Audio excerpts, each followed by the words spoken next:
कौन संभालेगा, कौन देखेगा। और कभी कभी घबराहट भी हो जाती है कि इस जन्म में निरंतर भजन नहीं हुआ और चूक हुई और प्रिया प्रीतम के दर्शन फिर नहीं हुए तो फिर तो कैसे। भरोसा रखो, ये भरोसे पे जीवन चलता है।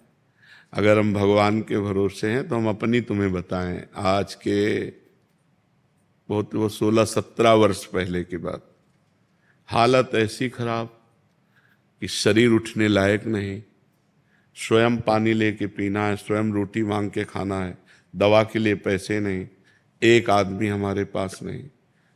तो सैमसी है जहाँ गुरु आश्रम पहले था, बच्चापन से जहाँ जुड़े थे, तो वहाँ के लोगों को जब पता चला तो गाड़ी भर कर लोग आए और उनका हम ऐसी दशा में आपको वृंदावन नहीं रहने देंगे, आप चलिए, हम सब पूरे गांव वाले आपकी सेवा करेंगे, पूरा गांव चंदा लगा के चाहे लाखों रुपए महीने की दवा चले, आप चिंता न करो। नहीं, हम मरने वाले हैं तो प्रभु के लिए, हम जिए तो प्रभु के लिए। ये नहीं कि हम धाम छोड़ दें, अपना निष्ठा छोड़ दें। आप लोग जाइए, आपका हम बहुत बहुत धन्यवाद देते हैं कि आपने सहानुभूति दिखाई, और जब वो गए तो निश्चय किया मुझे मरना है। ये हम अंदर की बात कहते हैं, मुझे मरना है लेकिन भगवान के लिए मरना है। अब मैं धाम नहीं छोड़ूंगा, और निष्ठापूर्वक भगवान बदल गया।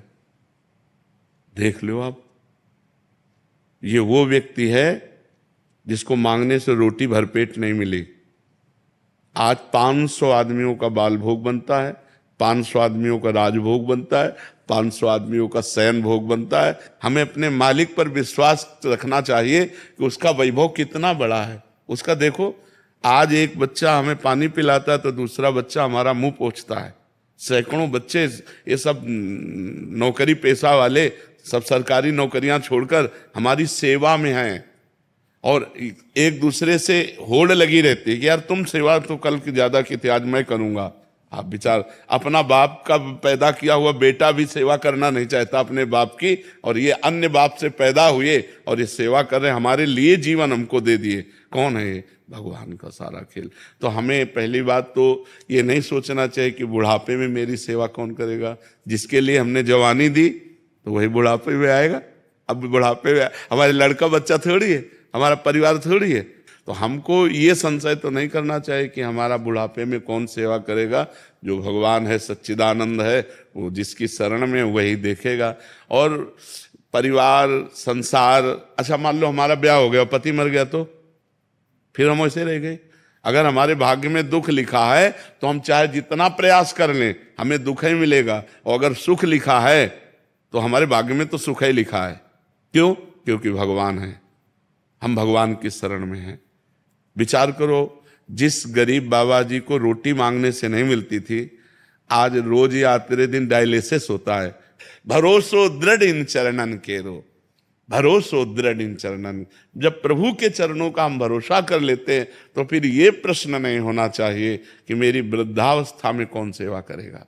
नहीं, ये नहीं सोचना चाहिए। हमने जीवन भगवान को दिया है, अगर वो तड़प तड़प करके मरने का अवसर आएगा तो हम तड़प तड़प कर उन्हीं को पुकारेंगे, राधा राधा, और मर जाएंगे हम उनके लिए। तो उनके लिए जब समर्पित हो गए, अरे पूछो मत, पूरा जगत प्यार कर रहा है, पूरा जगत प्यार कर रहा है। जब प्रभु के लिए मरने के लिए तैयार हुए तो उन्होंने अमर कर दिया। सब रूपों में हमारे भगवान आकर हमें प्यार करते हैं, तो हमें विश्वास दृढ़ रखना चाहिए अपने भगवान पर। ये हमने देखा कि जब हमारी आवश्यकता पड़ी तो मेरे भगवान ने ऐसा विशाल स्वरूप कर दिया, पूछो मत। तो भरोसो दृढ़ इन चरणन के, यदि भगवान का भरोसा है तो पक्का समझो उनका ऐसे बदलने में देर नहीं लगती। भगवान का भरोसा दृढ़ रखना चाहिए, वो आर पार का निर्वाह करने वाले वही हैं। जब जगन्नाथ जी के में माधवदास बाबा थे और वृद्धावस्था हुई और संग्रहणी की बीमारी हुई, तो संग्रहणी में बार बार शौच होती है, तो बेहोश हो गए। जब आंख खोला तो पीतांबर का साफा बांधे उनकी शौच की लंगोटी समुद्र से धो के फैला रहे थे। तो उनका बेटा तुम कौन हो? तो जब आंख ऐसे, अरे स्वामी आप, क्योंकि जो ध्यान में देखते थे वही भगवान सामने। तो उनका प्रभु आप ऐसा काम क्यों कर रहे हो? तो बोले बाबा जब तुम्हारा कोई है नहीं तो फिर हम ही तो है ना। तो विश्वास करो, वो अपने जनों की सेवा विविध रूपों में आके कर जाता है।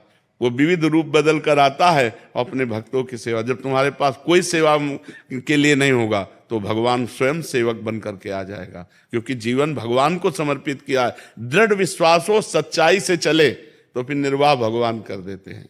गुरुदेव भगवान आपके श्री जी के अलावा कोई आश्रय नहीं, एक बार आप बोल दीजिए आप हमेशा मेरे साथ रहोगे। श्री